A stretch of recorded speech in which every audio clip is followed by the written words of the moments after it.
Fala aí, pessoal! Seja bem-vindo a mais um vídeo aqui no canal. Vamos acompanhar as últimas notícias do São Paulo. Trago atualizações para vocês do Mercadão da Bola do Tricolor. E vamos ver a provável escalação do São Paulo para o jogo de hoje em casa contra o Fluminense. Então vamos ver essas últimas notícias e em breve eu estou de volta para comentar. Nesse domingo tem jogo no Morumbis, São Paulo e Fluminense.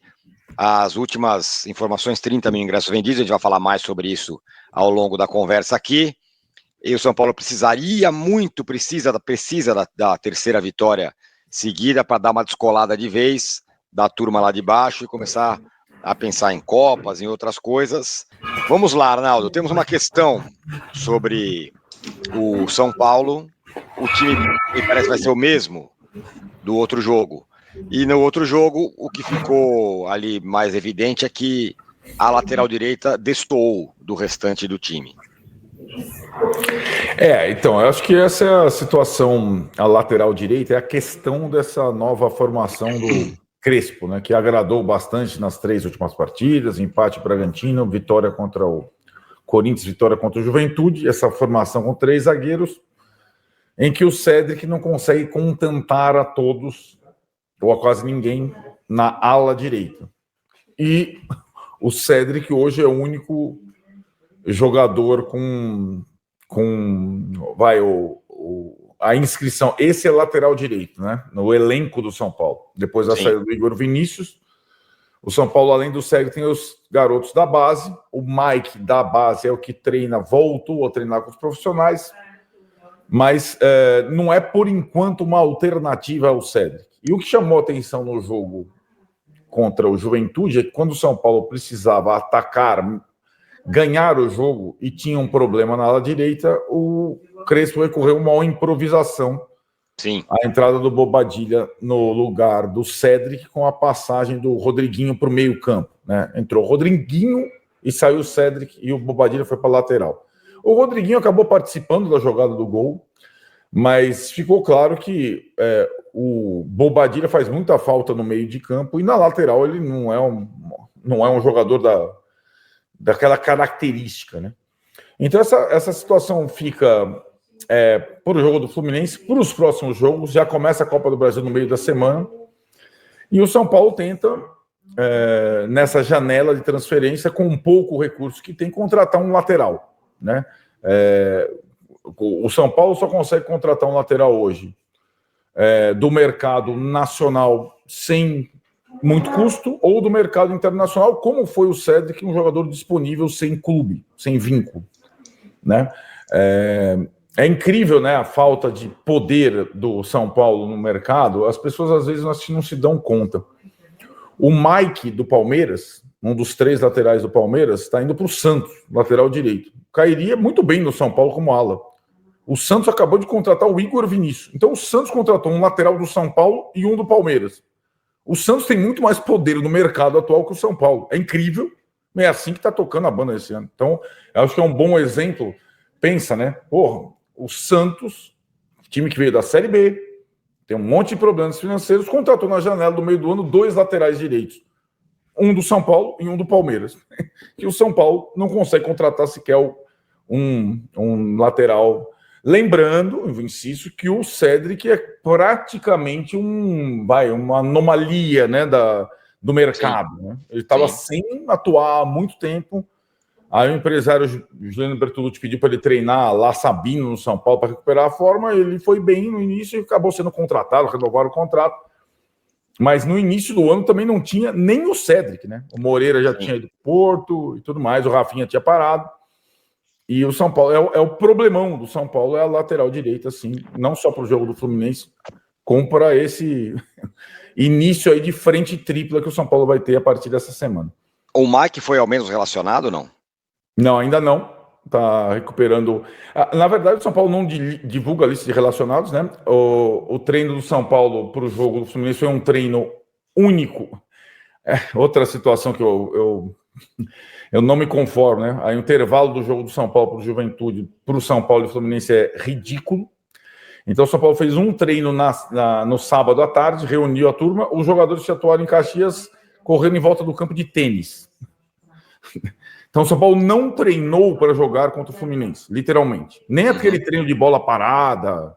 Os jogadores que foram a Caxias nem colocaram a chuteira, para você ter uma ideia. Então não divulgou a lista de relacionados. O boletim do treino do São Paulo, o que a gente pôde ver é que as imagens dos reservas, o Luan, meu irmão, está entusiasmado com a forma do Luan, fininho, de chuteira, tal.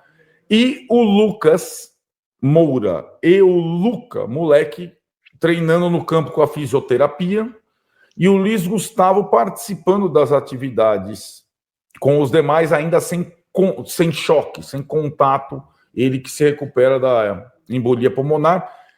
É possível, Tironi, que o Luiz Gustavo tenha uma perspectiva de volta ou não no início desse mês de agosto, quando completaria os primeiros 3 meses da ausência. Ele seria reavaliado para ver se ele pode eventualmente retornar à atividade física normal, né? Ainda não é ele ainda não pode treinar normalmente com os demais. Então, é isso. Em tese, o São Paulo vai repetir o time que jogou em Caxias. Fica aquela dúvida: Alan Franco ou Sabino. O Crespo falou que o Alan Franco estava com problemas. Ele treinou, né? O Sabino jogou contra o Juventude, mas o resto deve ser a equipe que vinha jogando.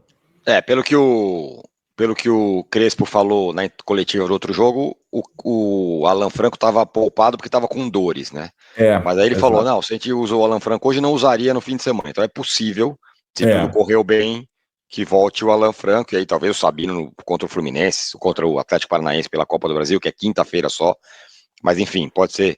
E menos mal que pelo menos vai repetir o time, né? Pelo menos os caras estão mais ou menos entrosados, vai. É claro que é ruim não treinar, mas menos mal que se vai repetir o time.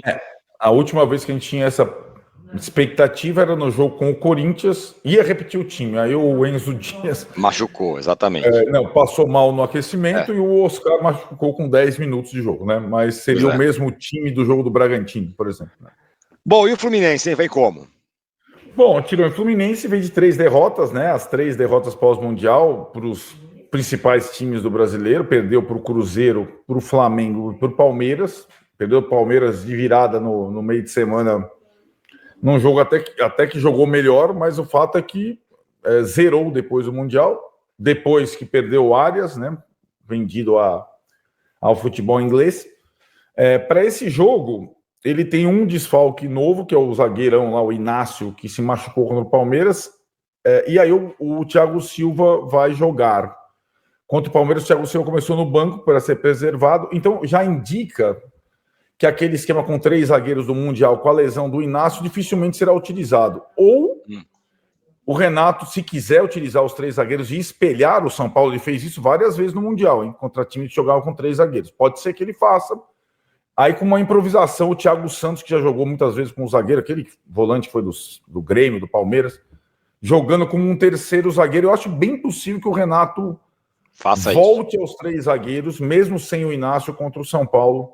A torcida não gosta muito. A torcida do Fluminense não gosta, não de 3 zagueiros, não gosta quando o Thiago Santos vira 3 zagueiros, a torcida do Fluminense. Mas fora de casa, né?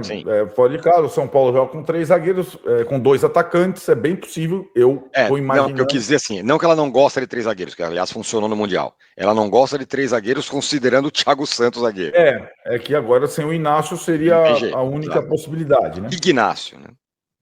Exatamente. E o resto do time, ele tem mudado, ele tem uma dúvida que agora ele passou a contar com o John Kennedy de novo. O John Kennedy ainda não começou nenhuma partida, mas como o Cano vem oscilando muito, e o Everaldo também, é possível que o John Kennedy comece. O Fluminense tem 3 centroavantes, o Everaldo, o Cano e o John Kennedy.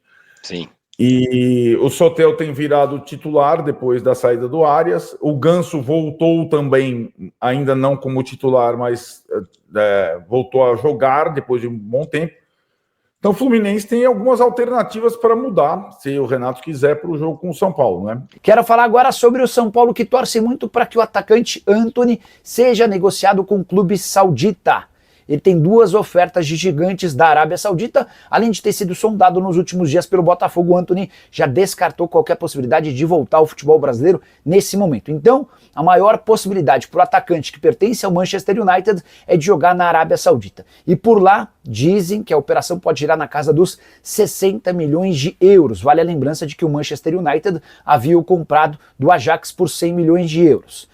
Vamos fazer valer essa ideia de que o Antony pode ser vendido por 60 milhões de euros. Estamos nos referindo a um negócio de 392 milhões de reais. E é aqui que entra o São Paulo. Tricolor, como clube formador, tem direito a 3,5% do valor de qualquer operação na qual o Antony estiver envolvido até se aposentar. 392 milhões, você tira 3,5% e o São Paulo fica com quase 14 milhões de reais. Está longe de ser um dinheiro que vai salvar a vida do São Paulo, mas esse valor equivale a quase um mês da folha salarial do Tricolor e o presidente Júlio Casares tem sofrido demais para manter as contas em dia, até por isso tanta dificuldade com reforços. Sem dinheiro, o São Paulo só pode contratar atletas que cheguem sem custos e certamente esses 14 milhões de reais seriam extremamente importantes. Vale a lembrança de que o Tricolor também vai ganhar nos próximos dias 4 milhões de reais pela transferência do Lucas Perry, outro jogador formado na base do São Paulo em Cotia, pertencia ao Lyon e foi comprado pelo Leeds da Inglaterra na venda mais cara da história de um goleiro do Lyon e na compra mais cara de um goleiro do Leeds. Então vamos comentar sobre essas últimas notícias do São Paulo. E o Tricolor entra em campo hoje, buscando a sua 3ª vitória seguida, agora jogando em casa contra o Fluminense. E o Crespo deve mandar a campo, um time com Rafael no gol, aí a linha de 3 zagueiros, Ferrarese, Arboleda e Alan Franco, na direita Cédric e na esquerda o Wendel, e no meio campo tem Bobadilla, Marcos Antônio e Alisson, e na frente Luciano e André Silva. Então agora tudo indica que realmente o Wendel vai ser o titular na ala esquerda, até porque jogando com 3 zagueiros, o Enzo Dias não subia muito, assim como o Cédric na direita. Por isso o São Paulo busca um lateral direito no mercado que seja mais ofensivo do que o Cédric. Tem um jovem Mike também, né, galera? Mas ele acabou de voltar de lesão. Mas vamos ver nos próximos jogos se o Crespo dá alguma chance para o garoto. O São Paulo também busca mais um zagueiro, até porque o Juan Tressoldi foi devolvido para o Sassuolo e no momento o São Paulo conta apenas com Arboleda, com o Ferrarese, com Alan Franco e com Sabino. Mas como joga com essa linha de 3 zagueiros, fica apenas um no banco de reservas. Mas que nem eu sempre venho falando, será que esse 5º zagueiro não pode ser um jovem da base? Não é possível, né? O investimento que o São Paulo faz todo ano em Cotia, não ter um jovem que pode se tornar o 5º zagueiro do time. E se aparecer uma oportunidade de mercado, o São Paulo também quer mais um meio-campista. Até porque o Matheus Alves foi vendido para o CSKA, o Oscar sofreu uma lesão, o Alisson vem jogando por ali, o Rodriguinho vem entrando no segundo tempo, até que vem entrando bem, né, o Rodriguinho. Mesmo assim, a diretoria entende que precisa de mais um jogador para essa posição. E agora vamos ver os times que mais arrecadaram com venda de jogadores e empréstimos nesse ano de 2025. O Botafogo negociou 9 jogadores e faturou 680 milhões. O Palmeiras 8 e faturou 524 milhões. O Flamengo 4 e faturou 462 milhões. O Fluminense 5 e faturou 231 milhões. O Atlético Mineiro 7 e faturou 224 milhões. O São Paulo também 7 e faturou 158 milhões. Depois aparece o Internacional, o Santos, o Bahia, o Grêmio, depois o Corinthians, né? O Corinthians faturou somente 75 milhões. E por aí vai.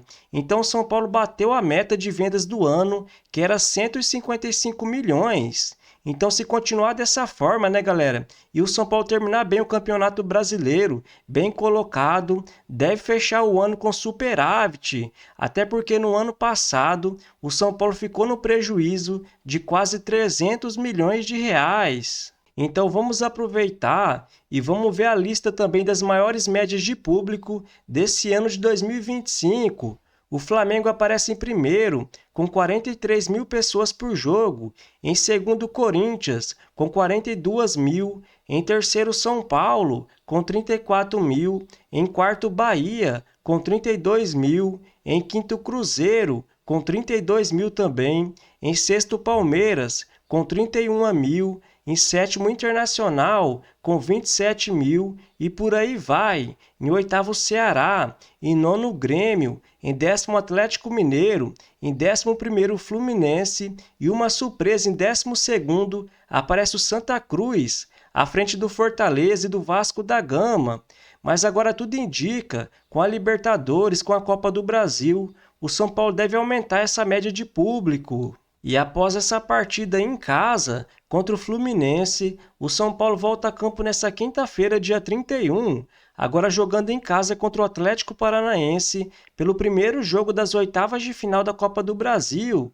Depois, no dia 3, vai jogar fora de casa contra o Internacional. E no dia 6, joga o segundo jogo da Copa do Brasil, agora fora de casa contra o Atlético Paranaense. E como eu sempre venho falando aqui no canal, não concordo com alguns comentaristas que vêm criticando a diretoria do São Paulo por não abrir mão da Copa do Brasil. Até porque, na minha visão, um clube que atravessa uma grave crise financeira não pode abrir mão de um dos torneios que mais paga. Até porque, até aqui, o São Paulo enfrentou um time de Série C, o Náutico, e agora vai enfrentar um time de Série B, o Atlético Paranaense. Claro que nesse jogo, o Crespo pode poupar alguns jogadores e colocar outros para jogar, como o Ferreirinha, o Lucas Ferreira e o Enzo Dias, por exemplo, que já vinha sendo titular com o treinador anterior, o Zubeldia. Não ia mexer muito no time, galera? Então, se você curtiu o vídeo, deixa seu like, se inscreva no canal e até a próxima!